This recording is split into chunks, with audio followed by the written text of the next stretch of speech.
Old is gold में आपका स्वागत करता हूँ। स्वास्थ्य संबंधी चिकित्सा में आज मैं इस मौसम की और कमज़ोर पुरुषों की एक ऐसी गुणकारी दवा जो पैरों के तले रौंदी जाती है और कौड़ियों के अंदर पंसारी खरीदते हैं और रुपयों के अंदर आप लोगों को देते हैं। मैंने कल या परसों वीडियो डाला था पुनर्नवा का, तो उसी का ही ये ब्रदर है, आप ही मान के चलो। इसको कहते हैं गोखरू। इस मौसम में फुल यौवन के ऊपर गोखरू है। अभी इसके जो कांटेदार फल हैं वो ग्रीन रंग के अंदर हैं, उसके बाद थोड़ा रंग बदलेगा। इसको तोड़ने वाले तोड़ करके सुखा करके पंसारी को दे आते हैं और इसकी कितनी चीज़ें बनती है और कितना महंगा बिकता है। ये नहीं कि सोने चांदी जितना महंगा बिकता है, लेकिन मेहनत होती है, बिकता है।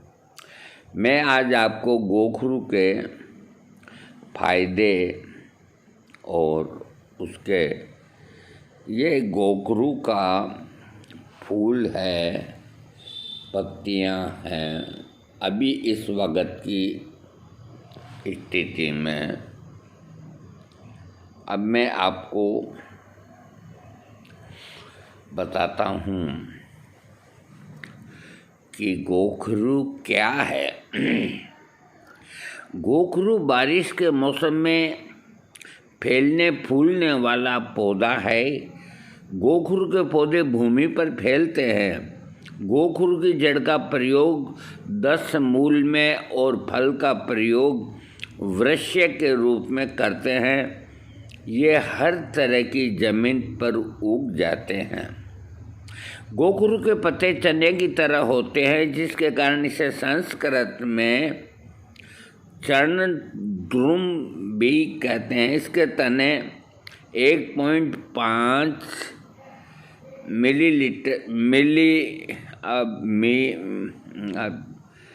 अब कैसे भी समझ लो, लंबे होते हैं, छोटे छोटे पत्ते इमली जैसे। पत्ते चने के पत्तों की तरह होते हैं, लेकिन इनका आकार बड़ा होता है। फूल पीले रंग के होते हैं और छोटे और कांटों से युक्त होते हैं। एक ये ऐसी जड़ी बूटी है गोखरू, जिसके चारों तरफ कांटे लगे रहते हैं। ऐसी बहुत कम आयुर्वेदिक में दवाइयाँ हैं।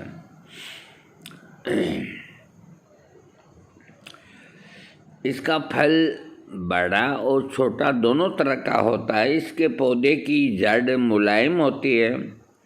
अगस्त से दिसंबर के महीने में ये पौधे फलते फूलते हैं। गोखरू के नाम से इसके बीज भी मिलते हैं। विभिन्न विकारों में इसका प्रयोग किया जाता है। ये सेहत के रोगों के लिए औषधि की तरह काम किया जाता है। मूत्र से संबंधी रोग, सूजन, दर्द को कम करने वाला होता है। गोखरू के अनगिनत गुणों के कारण आयुर्वेद में बड़े स्तर पर इसका प्रयोग किया जाता है। गोखरू एक कुदरत का वरदान है। अब इसको विभिन्न भाषाओं में इसका वानस्पतिक नाम ट्रिबुलस टेरेस्ट्रिस है। यहाँ मैं आपको ये बता देता हूँ कि ट्रिबुलस टेरेस्ट्रिस नाम से आपको होम्योपैथिक में मदर टिंचर मिलेगा। गोखरू तो आप न मालूम कब सेवन करेंगे। ये मदर टिंचर 100 ml ले आएँ SBL का या इंडिया की कोई भी फार्मेसी का। कोई मुश्किल से 200-250 रुपये लगेंगे। तो इसके ताकत के लिए 15 से 20 बूंद आधे कप पानी में दिन में 3-4 बार लेना शुरू कर दें। ये शरीर को कोई हानि नहीं देगा। और जिनके पेशाब संबंधी विकार हैं, कम आता है, रुक रुक के आता है, या प्रेशर से नहीं आता है, या पेशाब के साथ कुछ सफ़ेद सा दिखता है, करता है, ये सब ठीक हो जाएंगे।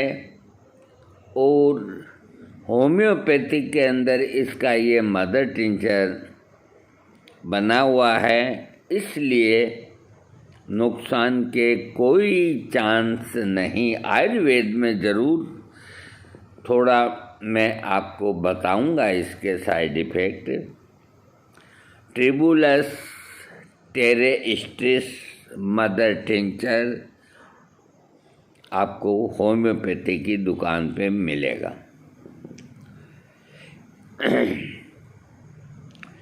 और गोखरू को भारत के अन्य प्रांतों में कई नामों से पुकारते हैं।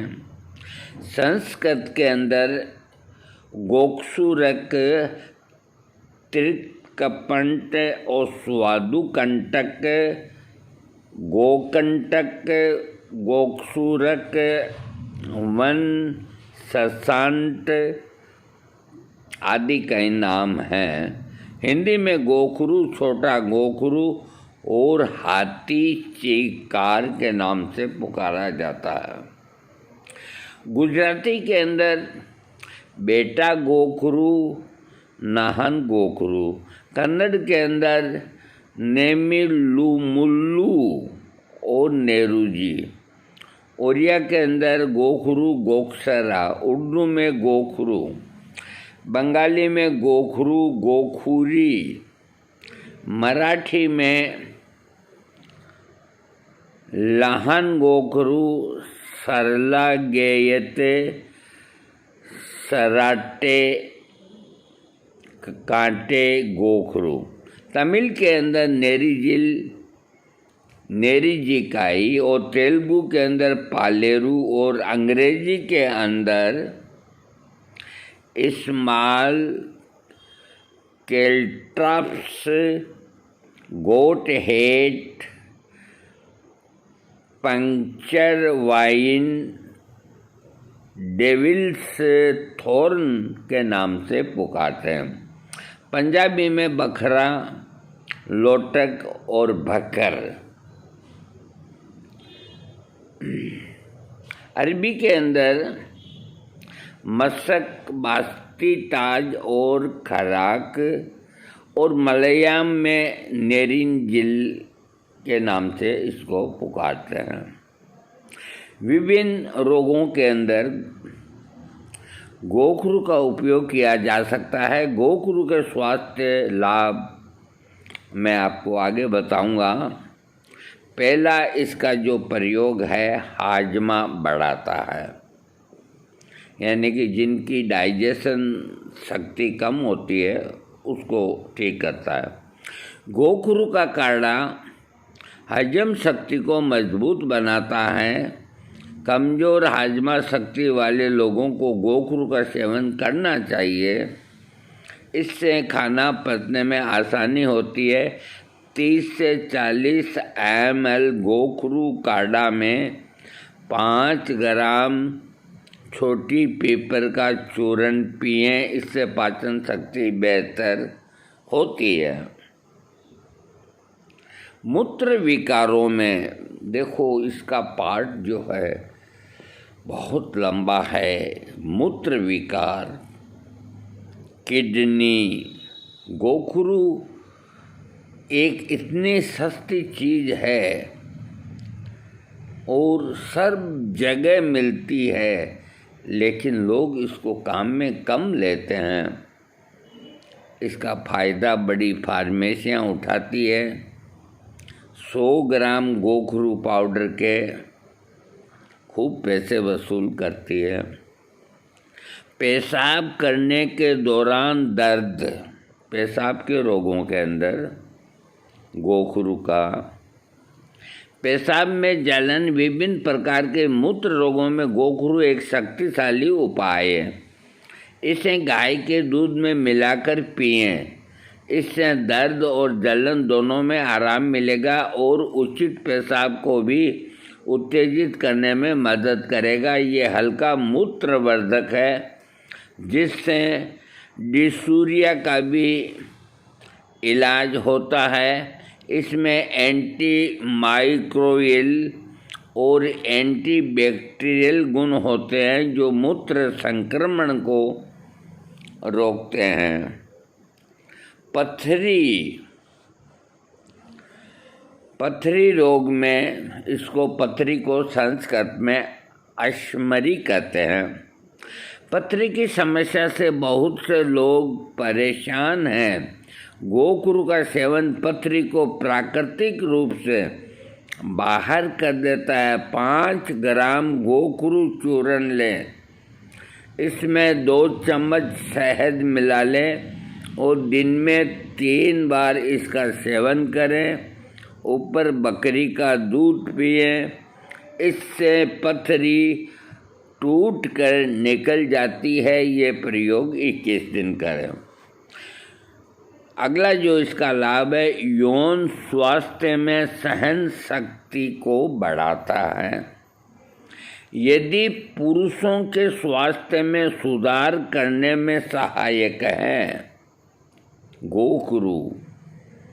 ये एक तरह का प्राकृतिक एंटीऑक्सीडेंट और टेस्टोस्टेरोन और ल्यूटिनाइजिंग हार्मोन का उत्पादन बढ़ाता है और उसमें सुधार करता है। स्तंभन दोष और शीघ्र पतन को ये ठीक करता है।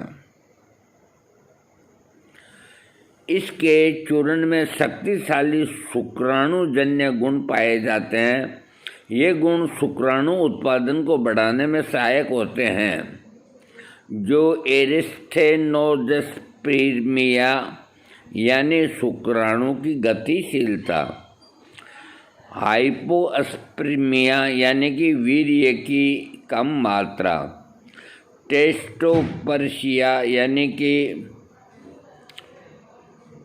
और ओलियोसगर्पिया यानी कि शुक्राणु की संख्या कम होना का इलाज करने के लिए बहुत लाभदायक है। यानी कि गोखरू का प्रयोग शुक्राणु जिनके कम हैं उनको बढ़ाता है। चर्म रोगों में ये एक तरह का प्राकृतिक एंटीऑक्सीडेंट और क्लींजर है, जो उम्र बढ़ने के विभिन्न लक्षणों जैसे झुर्रियाँ, काले घेरे, धब्बे, महीन रेखाओं आदि का इलाज करता है। मुहासों, फुंसियों को भी कम करता है। कई लोगों को त्वचा से संबंधित रोग हो जाते हैं, जिसका कारण है अत्यधिक प्रदूषण।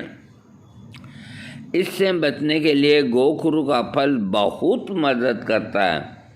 इसके फल को पानी में मिला करके पीस लें और चेहरे पर लगाएं या जहाँ भी खुजली और दाद हो रहे हों उस पर लगाएं, आपको आराम मिलेगा। इसका दूसरा तरीका है 2 चम्मच गोखरू का पाउडर, 1 चम्मच शहद और 2-3 चम्मच गुलाब जल, ये मिला करके पेस्ट बना लें। इसको चेहरे पर लगाएं, 15 मिनट तक छोड़ के उसके बाद चेहरा धो लें। सिर दर्द के अंदर आज के समय में तनाव इतना बढ़ गया है, जिसकी वजह से सिर दर्द होना सामान्य है। कई लोग सिर दर्द से परेशान हैं, इसके लिए 10 से 20 ml गोखरू का काढ़ा सुबह शाम पिएं। पित्त के बढ़ जाने से सिर दर्द होने पर इससे आराम मिलता है, यानी कि ये पित्त के रोगों के लिए बहुत अच्छी दवा है। दस्तों को रोकने में, यदि आपको दस्त लग गए हैं और ठीक नहीं हो रहे हैं तो गोखरू का सेवन करें। 500 मिलीग्राम गोखरू का पाउडर को मट्ठे के साथ खाना है। इसे दिन में 2 बार खाएं। इससे अतिसार और आमा अतिसार ठीक हो जाते हैं। हाँ, ये लिखते हैं कि PCOS का इलाज।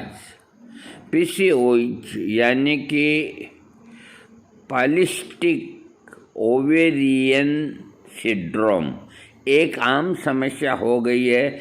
इस समस्या के पीछे हार्मोन्स का असंतुलन, जिसके कारण वजन का बढ़ना, पीरियड्स, बालों का झड़ना, मुहासे आदि हो जाते हैं। PCOS की वजह से गर्भ धारण करने में बहुत कठिनाई होती है। गोखरू एक सक्रिय मूत्रवर्धक है, जिसका सेवन करने से टेस्टिस के अतिरिक्त पानी बाहर हो जाता है।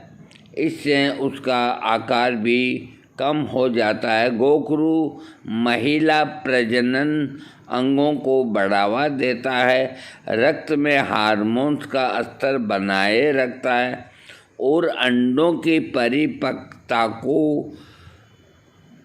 रोम में बढ़ाता है। इतना फायदेमंद है गोखरू। अक्सर बारीक बहुत हैं, क्या करें, अक्सर बारीक हैं और हम वृद्ध हैं, तो हमारे साथ हमारी आँखें भी तो कुछ कमज़ोर होती हैं। हाँ, दमा के लिए अब अक्षरों को अगर बड़ा करते हैं ना तो फैल जाते हैं, कोई बात नहीं।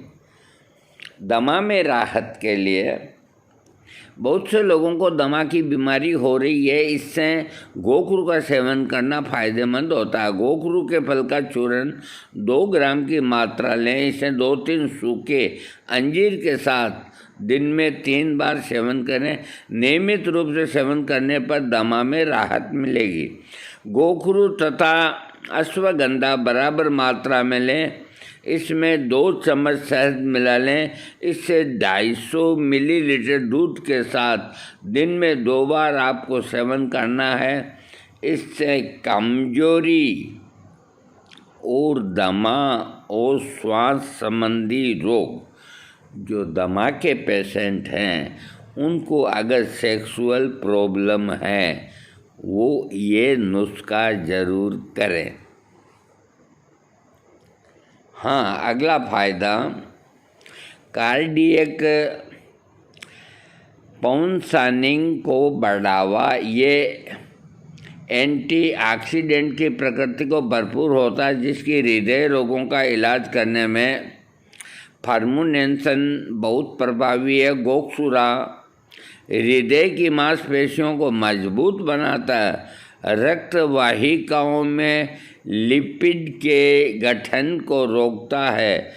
गोखसूर में बायोएक्टिव घटक मौजूद है, यानी कि ये आपके कोलेस्ट्रॉल को लेवल पे रखता है और जो हृदय को रक्त पहुंचाने वाली जो नलिकाएं होती है वो उनको ये अवरुद्ध नहीं होने देता। वो अवरुद्ध होती है तभी कोलेस्ट्रॉल बढ़ता है। अधिक कोलेस्ट्रॉल बढ़ने के बाद अटैक आ जाता है। तो ये गोखरू का काम हार्ट के ऊपर, कोलेस्ट्रॉल के ऊपर बहुत लाभदायक है। जो गैर एस्टिफाइड फैटी एसिड का स्तर भी कम करता है, जिसके कारण कई तरह की बीमारी, स्ट्रोक, दिल के दौरे, रक्त के थक्के, इस तरह के जोखिम को कम करता है। रक्त में कोलेस्ट्रॉल का स्तर भी बनाकर रखता है, ये मैं आपको पहले बता चुका। अगला फ़ायदा इसका, गोखरू के अंदर एंटी इन्फ्लेमेटरी एनाल्जेसिक गुण होते हैं, जिससे कि यह दर्द और सूजन को राहत देने का कार्य करता है। इस कारण रूमेटोइड गठिया, ऑस्टियोआर्थराइटिस को दर्द में कम करने के लिए इसका व्यापक रूप से इस्तेमाल किया जाता है। यानी कि ये वात व्याधि, आर्थराइटिस और दर्दों के अंदर इसका बहुत प्रयोग होता है। जितने आयुर्वेदिक दर्दनाशक चूर्ण या कोई चीज़ बनी होती है, गोखरू आपको मिलेगा ही मिलेगा, इसके बिना कोई चूर्ण संपन्न पूरा नहीं होता। और डिप्रेशन, अवसाद के अंदर गोखरू में मौजूद सेपोनिन के कारण सीरम कोर्टिसोल का स्तर कम हो जाता है, जिससे कि ये चिंता और अवसाद के इलाज में काम आने वाली औषधि है। गोखरू एक प्रभावी चिंताजनक अवसादरोधी दवा के रूप में उपयोग किया जाता है। यह सभी आयु वर्ग पे अपना प्रभाव दिखाता है। चिंता और अवसाद से ग्रसित लोगों को इसका सेवन करना चाहिए। मस्तिष्क के कामकाज को बढ़ाना। गोखरू चूर्ण मस्तिष्क की कार्य प्रणाली को बढ़ाने का एक प्राकृतिक उपाय है।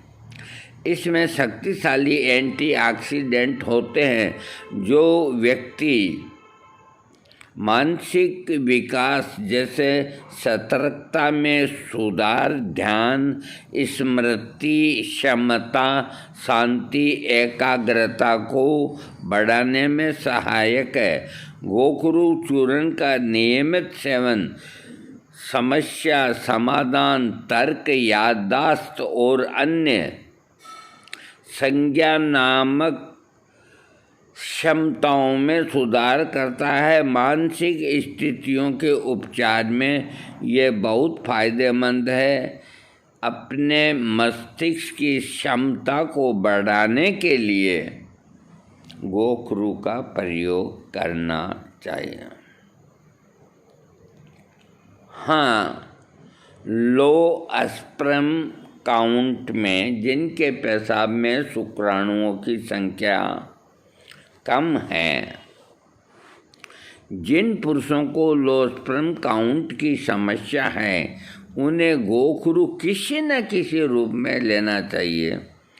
तो पुरुष पिता बनने का सुख नहीं ले पा रहे हैं, जो पुरुष पिता बनने का सुख नहीं ले पा रहे हैं, उनके लिए गोखरू बहुत लाभदायक होता है। 20 ग्राम गोखरू के फलों को 250 मिलीलीटर दूध में उबाल लें। इसे सुबह शाम पिएं।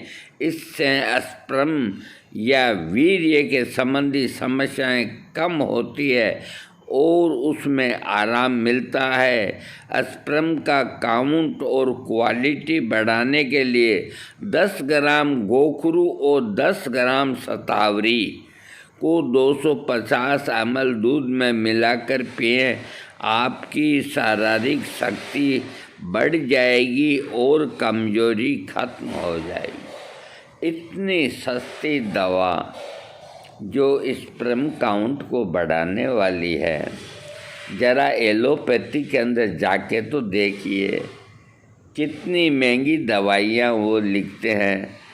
और वो भी किसी को मुवाफिक आती है, किसी को नहीं आती है। और वो कहते हैं ना कि बगल में छोरा और गली में हेरा, यानी कि बच्चा तो बगल में है और उसकी माँ उसको गली में ढूंढने जा रही है। अरे आपके यहाँ कुदरत इतनी मेहरबान है कि उस मालिक का शुक्रिया अदा करना चाहिए जिसने गोखरू जैसी जड़ी बूटी पूरे भारत के अंदर पैदा की है। न खेती करने की ज़रूरत, न खाद डालने की ज़रूरत, न बीजारोपण करने की ज़रूरत है आपको इसका संग्रह करने की, उसके बाद उसकी साफ सफाई करके पाउडर बनाने की। अरे ऐसी वनौषधियाँ बहुत कम देखने को मिलती है। क्यों सालम पंजा के पीछे पड़े हैं? क्या रखा है उन बातों में? अरे 15,000 रुपये किलो का सालम पंजा और लगभग इसी भाव का रोमी मस्तंगी, वो भी आपको आटे का और केमिकल के बना करके पंसारी आपको लूटते हैं। आप अपने नुस्खे में यदि कोई वैद्य या कोई चिकित्सक, मेरी बात को अपने जहन में उतार लें, अगर आपको कोई नुस्खा लिखते हैं उसमें सालम पंजा और रूमी मस्तंगी लिख देते हैं तो सालम पंजा की जगह है आप गोखरू तो वो लिखेंगे ही लिखेंगे, सालम पंजा की जगह आप सूखा सिंगाड़ा ले लीजिए और रूमी मस्तंगी की जगह आप बंस लोचन ले लीजिए, उतना ही फायदा होगा और आपको हजारों रुपए का फ़ायदा होगा। और ये हजारों रुपए खर्च करने के भी बावजूद आपको साले नकली टिकाते हैं, बिल्कुल नकली टिकाते हैं। अरे इसकी पहचान बताई सालम पंजा की ऐसे करके और तोड़ो, और ये पहचान भी इन्हीं लोगों ने बताई। तोड़ने से अगर झट से टूट जाए तो नकली है, न टूटे तो असली। तो इन लोगों ने क्या बताएं, आजकल जब आपको मालूम है कि फेविकोल और एक वो क्यूब फिक्स वगैरह इस तरह की जो चीज़ें हैं जिसको हथौड़ा ठोके तो भी नहीं टूटती है, तो उन लोगों ने इसको इतना मजबूत बना लिया कि एक अंगूठा क्या दोनों अंगूठे लगा लो तो भी ना टूटे। इसलिए इन दो महंगी दवाओं का बहिष्कार कर दो। मेरे कहने से अपने नुस्खे से हटा दो। वेद देखने नहीं आता, आता है तो आता है। मेरे पास पैसे नहीं है, मेरी इतनी शक्ति नहीं है, मैं इस लायक नहीं हूँ जो इतनी महंगी दवा को सेवन करूँ। साफ कहिए, इसकी जगह ये डाल दिया, क्या ये गलत है? अगर कोई कहे ये गलत है, मेरा नंबर दे दो कि इनसे बात करो। क्या बात करते हो आप? हमारे सामने तो आए कोई जो अपने आप को आयुर्वेदाचार्य कहते हैं, अपने आप को बड़े हकीम कहते हैं, अपने आप को सुरंजान सीरी लिखना जानते हैं, अपने आप को बहमन लाल और बहमन सफ़ेद लिखना जानते हैं, अपने आप को वीर बहुटी लिखना जानते हैं, अपने आप को न मालूम गोंद कतीरा लिखना जानते हैं, अपने आप को एलुआ लिखना जानते हैं। ये सब की सब चीज़ें नकली। और शिलाजीत एक आयुर्वेदाचार्य और यूनानी चिकित्सक का ऊंचा डॉक्टर जो इस वक्त यूट्यूब में है और हमने आज उसको सुना। शिलाजीत के जितने गुण हैं उन्होंने बताए, उनमें कोई दिक्कत वाली बात नहीं, वाकई इतने गुण होते हैं। और मैं पहला शख्स हूँ जिसने कमेंट्स के अंदर लिखा और सब्सक्राइब करना और किया है उसको जवाब देना पड़ेगा। उसने परीक्षा बताई, परीक्षा सही बताई, कहीं उसके बताने में कोई तरह की कमी नहीं।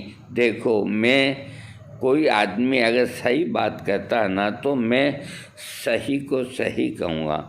मैंने कमेंट्स में एक ही बात लिखी कि ये बात ठीक है, ये सब ठीक है, लेकिन जो परीक्षाएं आपने बताई है कि एल्कोहल के अंदर शिलाजीत घुलता नहीं, ये परीक्षा हमने कर रखी है कि पानी के अंदर घुलता है, अथवा अंगारे के ऊपर शिलाजीत थोड़ा डालने के बाद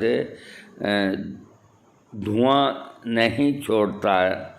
तो ये तीनों परीक्षाओं में ये बेईमानी करने वाले बाप लगते हैं महाराज। इन्होंने ऐसी चीज़ें मिला कर के शिलाजीत में कर दी कि आप 3 क्या 5 परीक्षा कर लो, सब में खरा उतरेगा।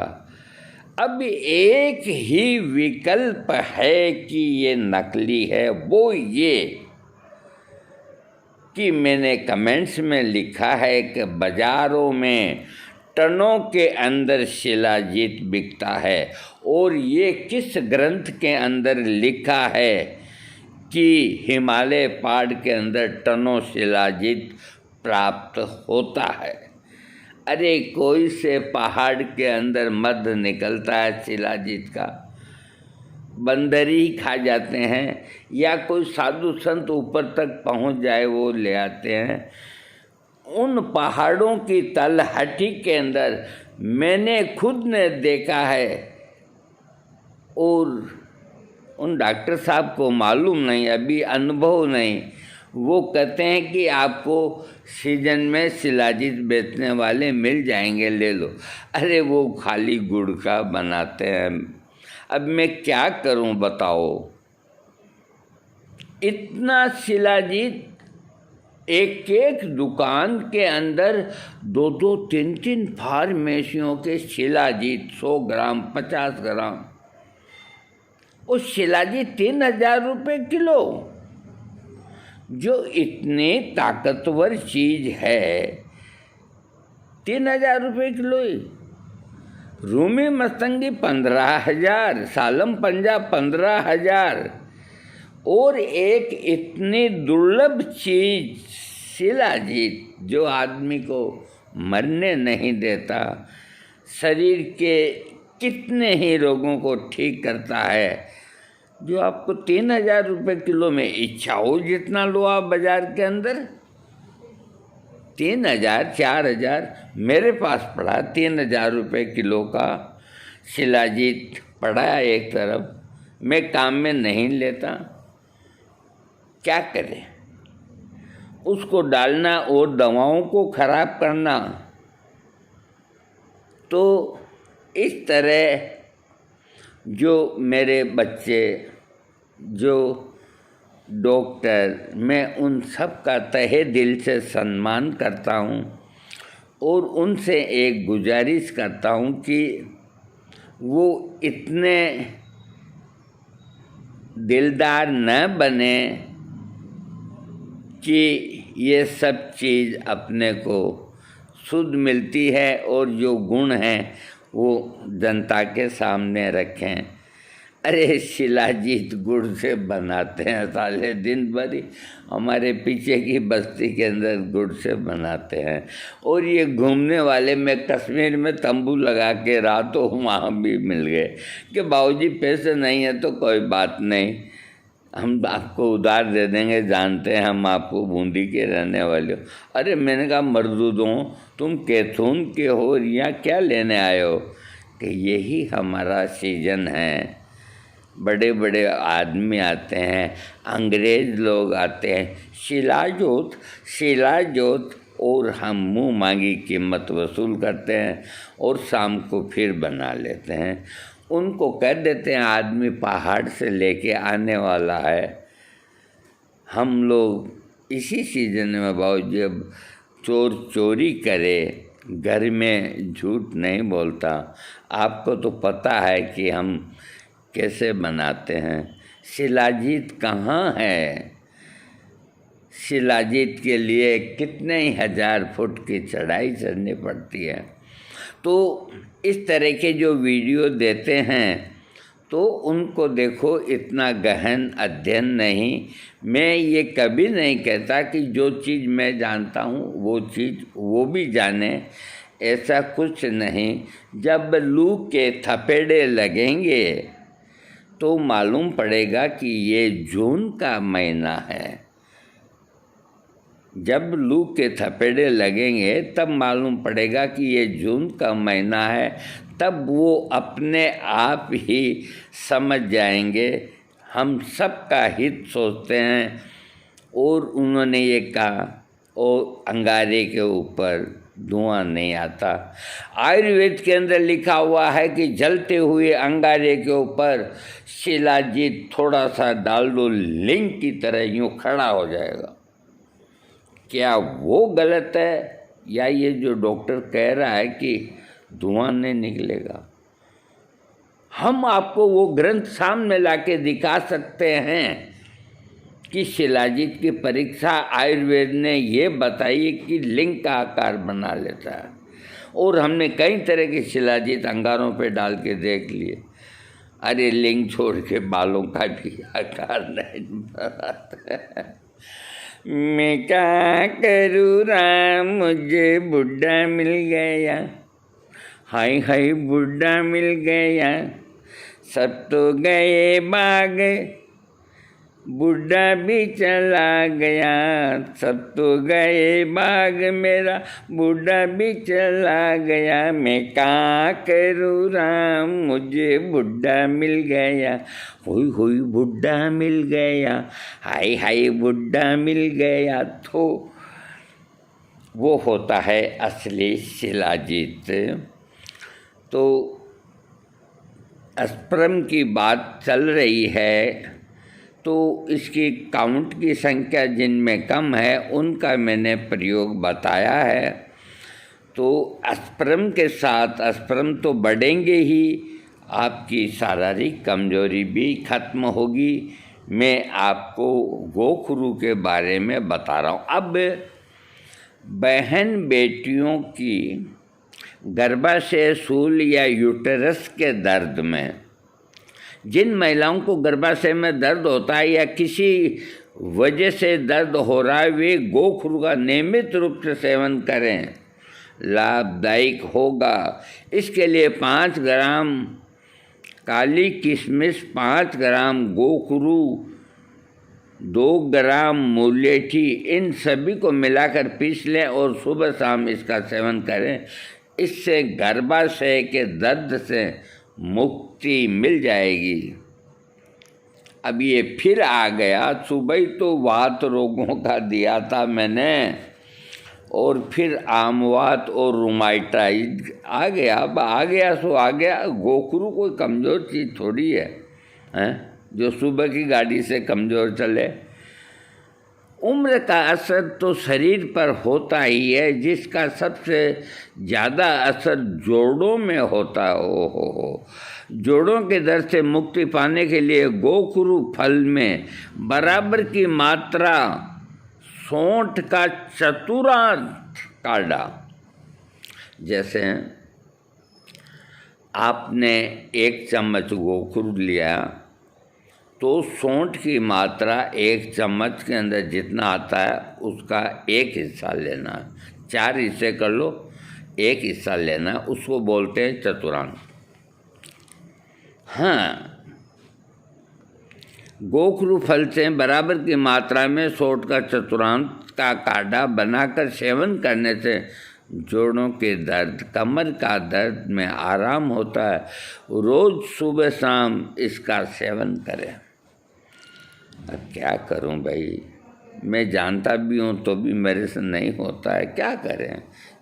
हाँ, कामेच्छा को बढ़ाने में आदमी की, औरत की काम इच्छा मर जाती है सेक्स करने की, उसको बढ़ाने के अंदर गोखरू कामोद्दीपक प्रकृति का होता है, जो मानसिक तनाव और चिंता का कम करता है, जिसकी वजह से मन शांत होता है और ये कामेच्छा बढ़ाने वाले हार्मोन्स को उत्तेजित करता है। जब आदमी तनाव में होता है तो काम की इच्छा खत्म हो जाती है।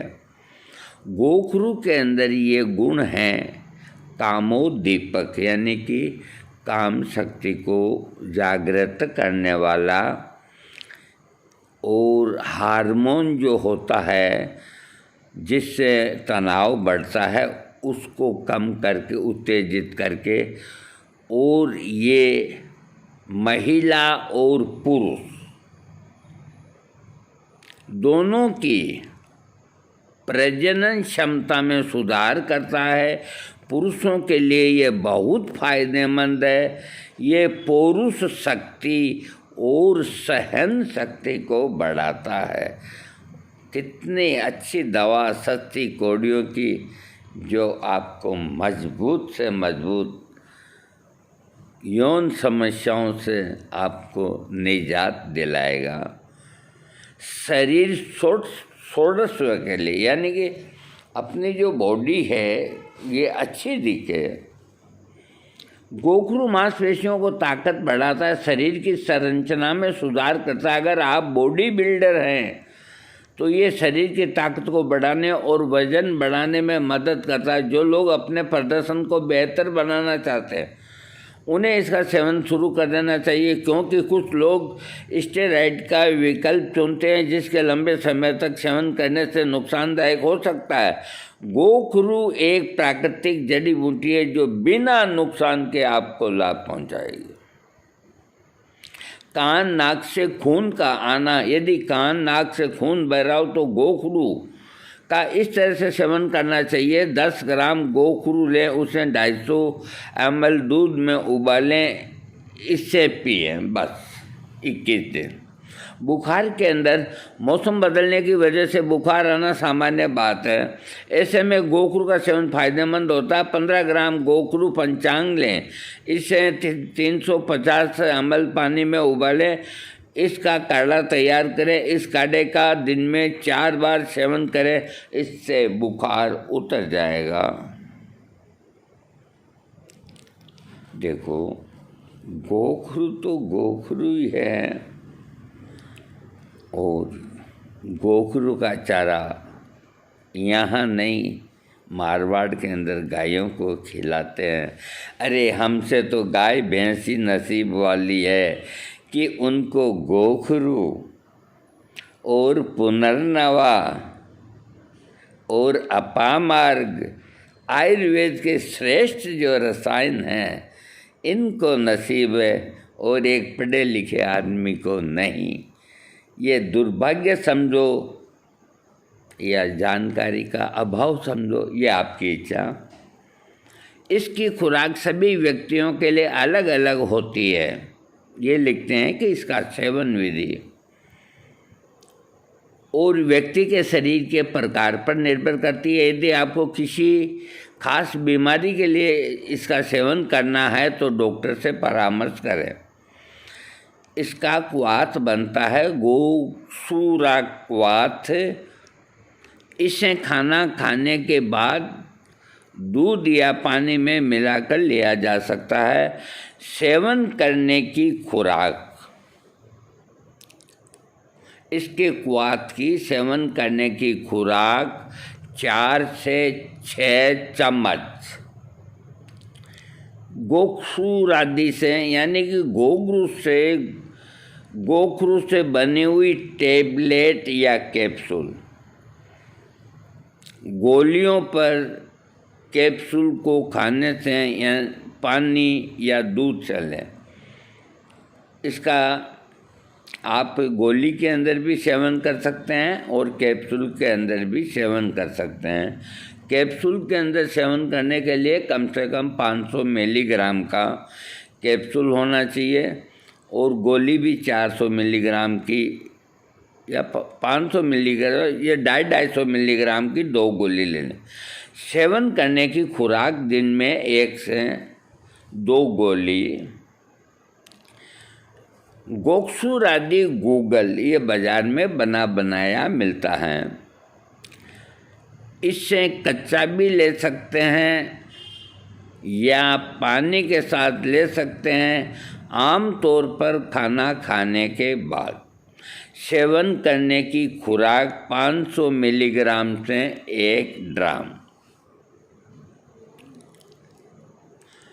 हाँ, दोषों पर गोखरू का प्रभाव।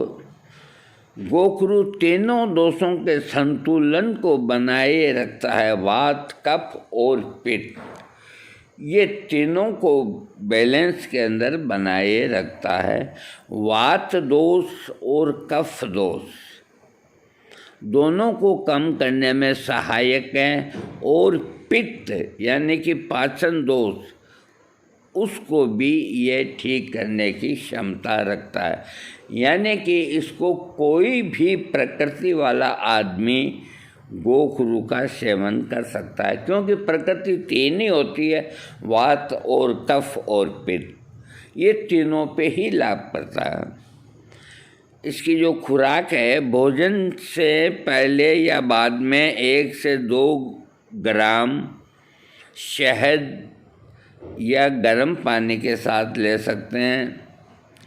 अब किसी ने पूछा कि गोखरू का चूर्ण कैसे लें।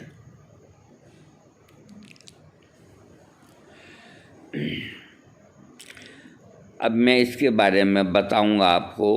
गुर्दे की पथरी के इलाज में 1 टेबल स्पून गोखरू चूर्ण लें। 1 टेबल मतलब चम्मच, 1 चम्मच, 1 चम्मच, ये थोड़ी बड़ी साइज की हो, उसको अंग्रेजी में टेम्पुली कहते हैं। 1 चम्मच तो ये 1 चम्मच शहद में मिलाएं। अब 1 कप गर्म दूध में इसे मिला लें। इस काढ़े को सप्ताह में 1 बार पिएं। इससे गुर्दे की पथरी से छुटकारा भी मिलेगा और वह बढ़ेगी भी नहीं। पेशाब के दौरान जलन। गोखरू पाउडर के 1 हिस्सा लें।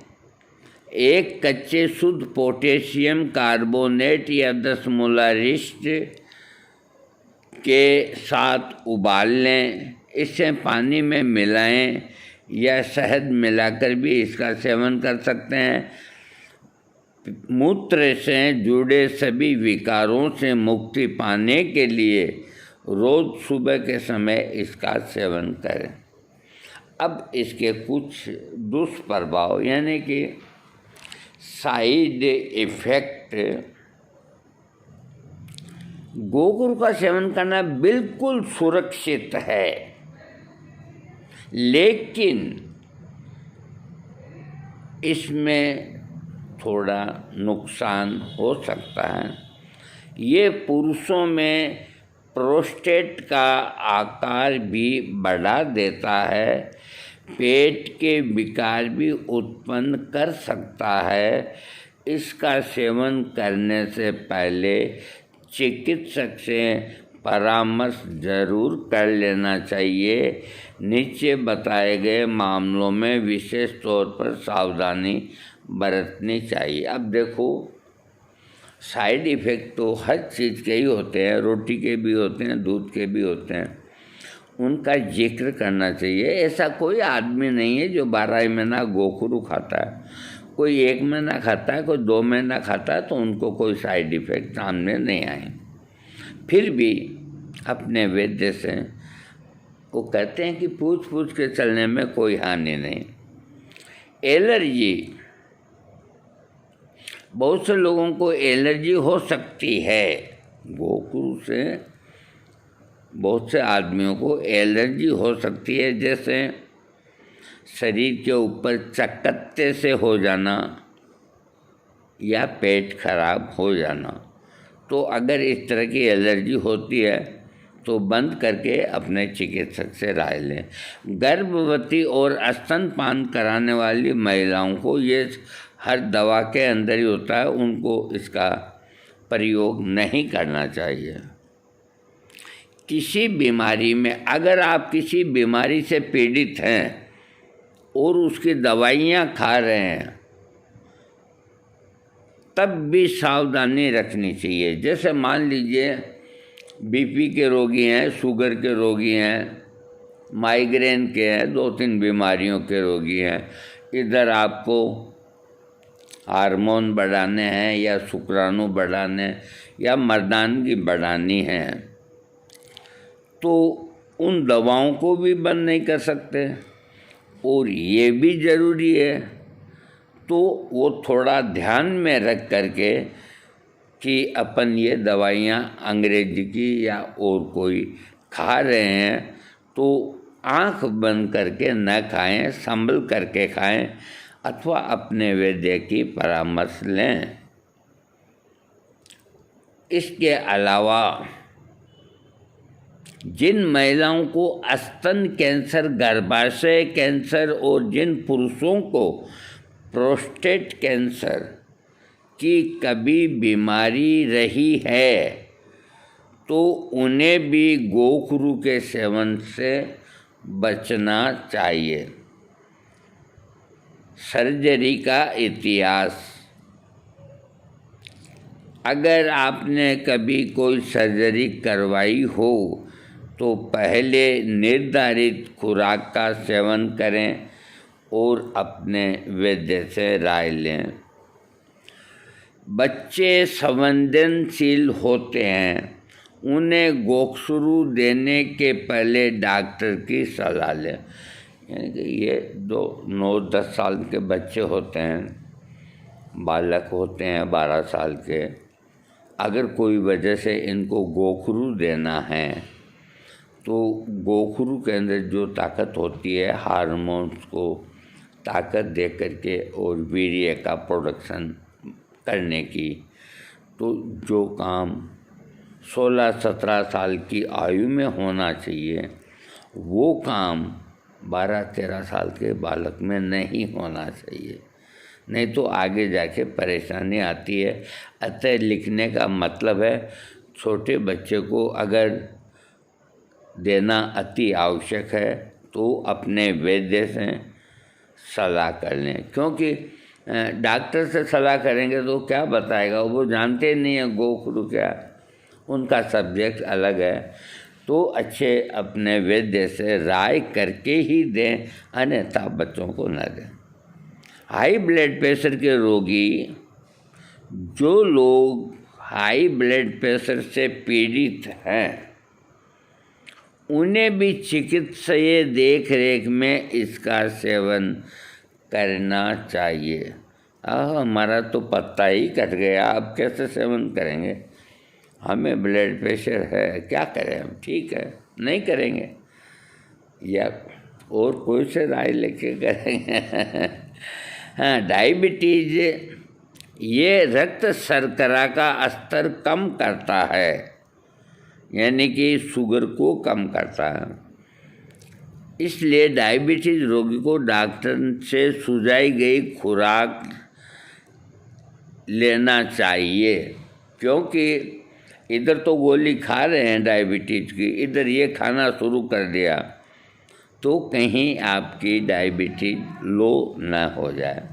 तो अपने चिकित्सक को बता दें गोखरू लेने के पहले कि मुझे डायबिटीज इतना है, फिर कोई प्रॉब्लम नहीं। इस आयुर्वेदिक औषधि के इतने सारे लाभ हैं, कई रोगों का इलाज करने के लिए उपयोगी है।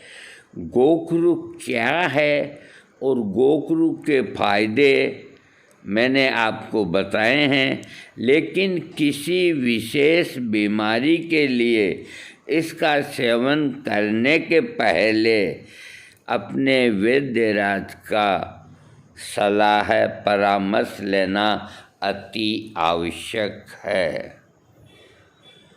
हाँ, अब कुछ लोगों ने जो क्वेश्चन किए हैं उनका मैं आपको बताता हूँ।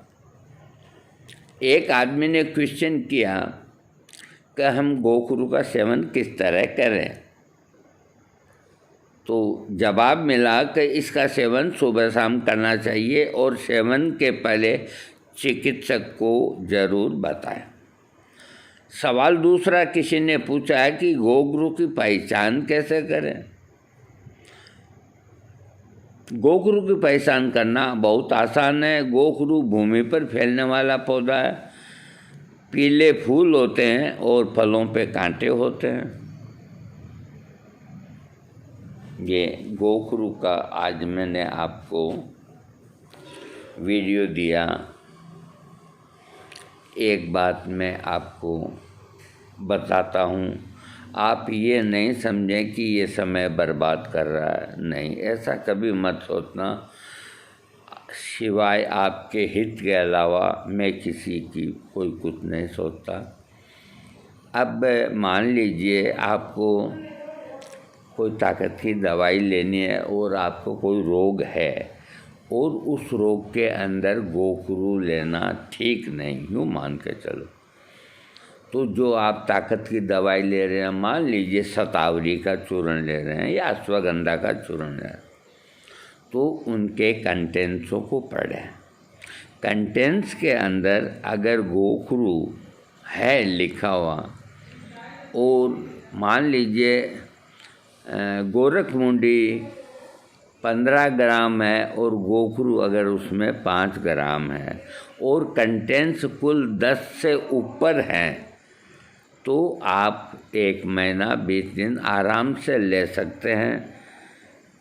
फिर भी ज़रूरत समझें तो पूछ लें, लेकिन सिंगल गोखरू लेने के पहले आपको अपने वैद्य की राय लेनी पड़ेगी, क्योंकि कॉम्बिनेशन बनने के बाद जो चीज़ हानि पहुंचाने वाली है जिस बीमारी में, वो नहीं के बराबर आई गई हो जाएगी, उसमें इतना रिस्क नहीं। यही हालत होम्योपैथिक की है और यही हर एक जो आजकल जितने ताकत के नुस्खे बनते हैं, इस वक्त एक नया प्रचलन हुआ है, सब लकीर के फ़कीर हो रहे हैं। किसी वैद्य को अपने ऊपर इतना कॉन्फिडेंस नहीं को वो 1 या 2 दवाई बता करके आपकी नपुंसकता या जो भी रोग है उसको दूर करे। उसकी ताकत नहीं, वो इतना जानता नहीं, तो वो आपको गोखसूर आदि चूर्ण लिख देगा। अब गोखसूर आदि चूर्ण में गोखरू तो एक ही कंटेंट्स है, बाकी और सारे हैं वो आपको फेवर करने वाले हैं। तो महीना 20 दिन लेने में कोई हर्ज वाली बात नहीं। फिर भी जिस वैद्य ने लिखा है उससे कह देना कि भी इसमें गोखरू है और मेरी इस प्रॉब्लम में कोई तकलीफ़ तो नहीं होगी। कोई ऐसा वैद्य नहीं जो इतना डीप समझता हो, वो यही कहेगा गोखरू कहाँ, अरे यार बहुत अमृत चीज़ है, खाओ तुम तो, कोई इसका साइड इफ़ेक्ट नहीं। हर वैद्य आपको ये कहेगा, अगर नहीं कहे तो मेरे कान पकड़ लेना आप आकर के। कौन उनको कहाँ इतना टाइम है, फटाफट लिख देते हैं। उनको इतना भी समय नहीं कि मैं जो पाउडर ताकत के लिए लिख रहा हूँ, रोगी को क्या क्या रोग हैं और उनके अंदर कंटेंट्स के अंदर अगर वो दवा अधिक है तो इसको हानि हो सकती है, इसकी चिंता वैद्य को नहीं। लेकिन आप सावधान रहें, आपको सावधानी आपके जीवन की रक्षा करती है, करते रहेगी। आयुर्वेद का मतलब ये नहीं कि हर चीज़ अमृत के समान होती है, हर चीज़ का साइड इफ़ेक्ट होगा और जिस चीज़ का साइड इफ़ेक्ट नहीं होता वो चीज़ गुण भी नहीं करेगी। ये मेरा दावा है, चैलेंज है हर वैद्य को। वो एक भी कोई ऐसी चीज़ मेरे को बता दे जिसका साइड इफ़ेक्ट नहीं होता। और मैं आपको उदाहरण देता हूँ, आप देख लेना, ग्रंथ खोल के देख लेना। उदाहरण देता हूँ आप, बाजरा अब लोग बहुत खाते हैं, बाड़मेर, जैसलमेर, जयपुर, उस साइड में। हमारे घर के अंदर एक टाइम बाजरे की रोटी बनती है। यहाँ के लोग मकई की खाते हैं। तो जो चीज़ हम खाते हैं और उसकी हम जानकारी नहीं रखे हैं, ये कैसे हो सकता है? हमने बाजरे को वन औषधि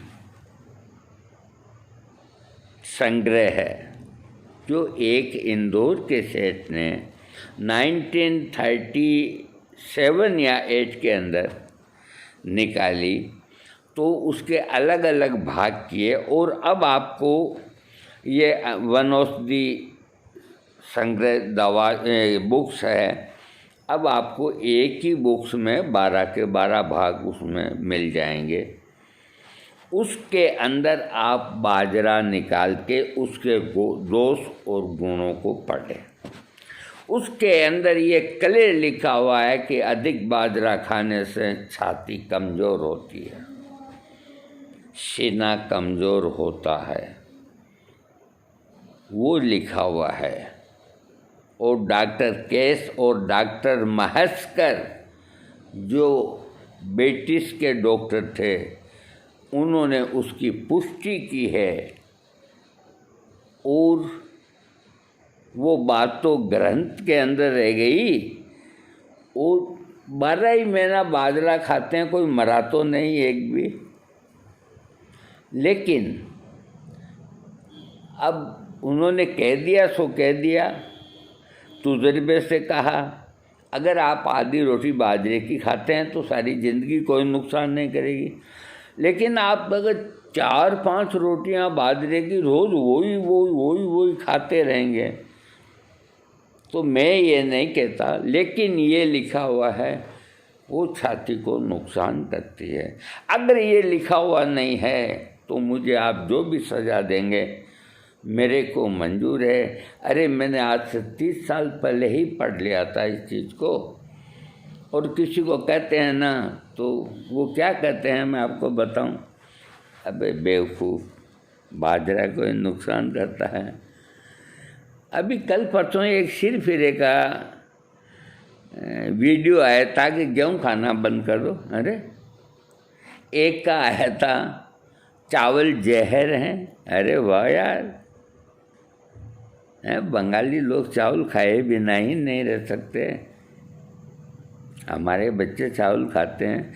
तो ये इस तरह के जो टाइटल देते हैं उनको नहीं देना चाहिए। महज सब्सक्राइब प्राप्त करने के लिए या व्यूज़ प्राप्त करने के लिए झूठ की सिद्धि का सहारा न लें, क्योंकि झूठ की सिद्धि अधिक देर नहीं टिकती। वो धड़ाम से खुद भी पड़ेगी और आपके हाथ पांव भी तोड़ देगी, लेकिन थोड़ा उसमें समय लगता है। जो बात है वही बात बतानी चाहिए, इतना भी नहीं डराना चाहिए। अरे आयुर्वेद में साफ लिखा है कि शहद को कभी गर्म नहीं करना चाहिए, साफ लिखा है। गर्म की आवाज़ से हानिप्रद होता है। और यूनानी वाले सारी दवाइयाँ जो शहद की बनती है गर्म करके बनाते हैं, और लोग धड़ल्ले से बरसों से उनको काम में लेते हैं। खमीरा गाजवान अमरी, खमीरा फलाना, खमीरा फलाना, वो चाहते हैं वो शहद को गर्म करके बनाते हैं। तो उनको तो खाते हैं अपन, जबकि आयुर्वेद कहता है कि शहद गर्म नहीं करना चाहिए। और मैं भी कहता हूँ शहद को गर्म नहीं करें। हाँ, मैं उसको गर्म नहीं मानता जो शहद और नींबू का जो प्रयोग करते हैं वो बंद नहीं करें, लेकिन जो पानी में नींबू निचोएंगे, 2 चमचा शहद का डालेंगे, वो पानी एक खाली गुनगुना ही होना चाहिए, गर्म नहीं होना चाहिए। अगर वो हल्का सा गुनगुना है तो आप बेधड़क होकर के ले सकते हैं। और चाय की तरह अगर गर्म पानी के अंदर शहद डाल दिया, नींबू डाल दिया, तो नींबू को तो क्या नुकसान करेगा, वो शहद नुकसान करेगा। जहाँ तक हो शहद को गर्म ना करें, लेकिन अब क्या करें, आजकल तो कोई भी काढ़ा बनाते हैं, गरम के अंदर 2 चम्मच शहद डाल लेते हैं, पी लेते हैं। कौन घाटा देखता है, कौन नफ़ा देखता है कि इसने क्या किया शरीर में, क्या नहीं किया। खैर जो भी है, जैसा भी है दोस्तों, अब मैं क्या करूं, वीडियो तो बड़ा बन गया ये, अब बनने दो। हरि का नाम लेने से तेरी क्या जीभ घसती है। यानी कि अच्छा काम करने में अगर तकलीफ़ भी होती है तो प्रभु का नाम लेने से तेरी क्या जीभ घिसती है। अगर अच्छा काम करने से जीभ घिसती है तो उसे घिसने दो। थैंक